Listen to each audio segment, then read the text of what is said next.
So let's talk more about what we know about the suspect, what we can expect from his arraignment today with NBC News political reporter Megan Leibowitz. So Megan, as we mentioned, the suspect's been identified as Cole Thomas Allen, a well-educated 31-year-old from California. Tell us, what is expected with this court appearance today? What will he be charged with?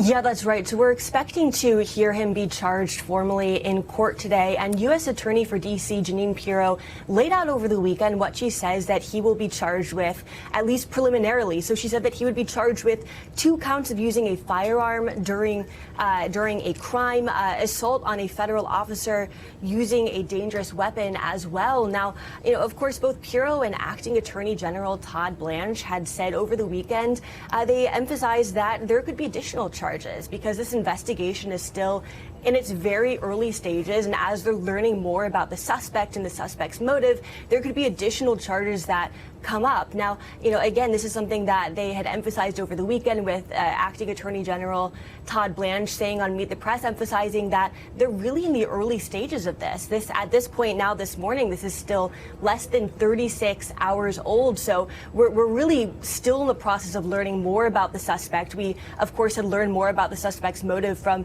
his writings that he had sent to family before the shooting as well. And Acting Attorney General Todd Blanche also described in Meet the Press a little bit more about what we're learning about the suspect traveling by train to D.C., traveling from outside of the Los Angeles area, taking a train from Los Angeles to Chicago, and then Chicago to D.C., where he checked into the hotel about a day or two before this event actually took place at that very same hotel. But again, early stages of the investigation, and we're expecting to continue to learn more as this unfolds and as we learn more about the charges that we're expecting to see filed later today. Megan, we have some details now, too, just about the suspect himself and his background. What do we know? Yeah, so he was trained as an engineer and more recently worked on developing video games and worked part-time as a teacher. He actually was awarded Teacher of the Month in December 2024 by his company. Now, we're also learning, according to his LinkedIn, that he graduated from Caltech in 2017 and that he went on to get a master's degree in computer science from California State University. We're also learning that he bought his guns legally. He bought a shotgun in August of 2025. And he bought a pistol in October of 2023. Now, according to a senior administration official, the suspect's sister said in an interview with law enforcement that the suspect had frequently gone to shooting ranges in order to practice, to train with his guns, really. And his sister also told law enforcement that her brother had a tendency to make radical statements and to say more and to describe what he wanted to do something to fix what he saw as problems with the world. So that's some of the preliminary information that we're starting to learn. He also had been described by people who knew the suspect back in California or in school as someone who is very smart. But again, all still in the very early stages, and we're expecting to learn more about the suspect as this continues to unfold. And Megan, we're also learning a bit about the suspect's potential motive through some of his own writings, which have come through NBC's reporting. What's coming out of that?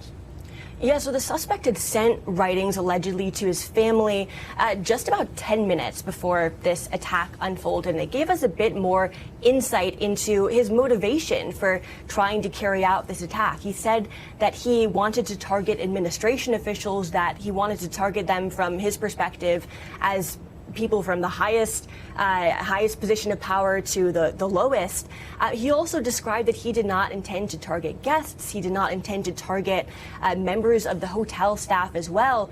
Also in those writings, he apologized to his parents, his colleagues, and others, his students as well, for what he was about to do, saying that he did not expect forgiveness for what he was about to carry out. Also, notably, he expressed surprise in his writings that there was not more security going into the event. He expressed that he had expected he was worried that he was going to be stopped and that there would be more checks into that as well. So he expressed surprise into that aspect as well, but certainly giving us more insight into what was going through his mind ahead of this. He had expressed strong criticism of the president, though he did not explicitly mention President Trump by name.